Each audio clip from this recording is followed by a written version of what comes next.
चंपाई सोरेन की झारखंड सरकार राज्य की वित्त व्यवस्था पर एक श्वेत पत्र जारी करे। हेमंत सोरेन मुख्यमंत्री बने थे तो उसके पूर्व उन्होंने सरकारी वित्तीय स्थिति के बारे में एक श्वेत पत्र जारी किया था। अब मुख्यमंत्री होने के नाते चंपाई बाबू को भी एक श्वेत पत्र जारी कर वित्तीय स्थिति पर प्रकाश डालना चाहिए। उक्त बातें सरयू राय ने बिष्टुपुर स्थित अपने आवासीय कार्यालय में एक प्रेस वार्ता आयोजित कर कही। उन्होंने कहा कि चंपाई सोरेन की पार्ट-2 सरकार का आगामी 23 फरवरी से शुरू होने वाला बजट सत्र अप्रत्याशित रूप से छोटा है।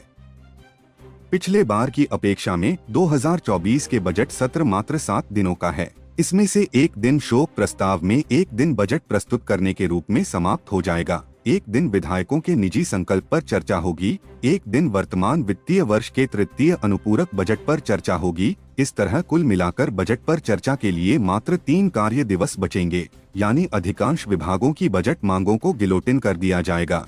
यदि सरकार बजट के लिए तैयार नहीं थी तो उसे 3 महीने का लेखा अनुदान विधानसभा से ले लेना चाहिए था और पूरा बजट जून महीना में पास करना चाहिए था। बजट सत्र छोटा करने का एक कारण यह भी हो सकता है कि चंपाई सोरेन की सरकार मंत्री परिषद के विस्तार के बाद अस्थिर है।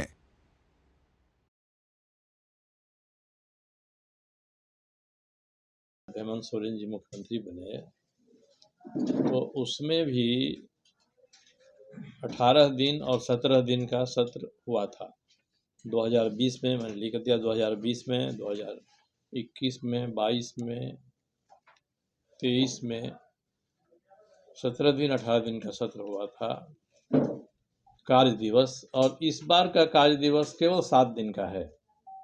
इसमें से एक दिन शोक प्रस्ताव में चला जाएगा, एक दिन तृतीय अनुपूरक बजट पेश होता है इस साल का, उसमें चला जाएगा। एक दिन बजट पेश होता है तो कोई बहस नहीं होती है, उसमें चला जाएगा। चौथे दिन दोपहर के बाद विधायकों का निजी संकल्प रहता है, उसमें चला जाएगा। तो केवल 3 दिन बचता है जिसमें सरकार के बजट पर चर्चा होगी। और 3 दिन चर्चा होगी मतलब कि जो अधिकांश हमारे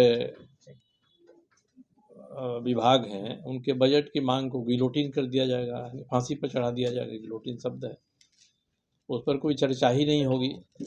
तो ऐसा बजट सत्र बुलाने का क्या मतलब है?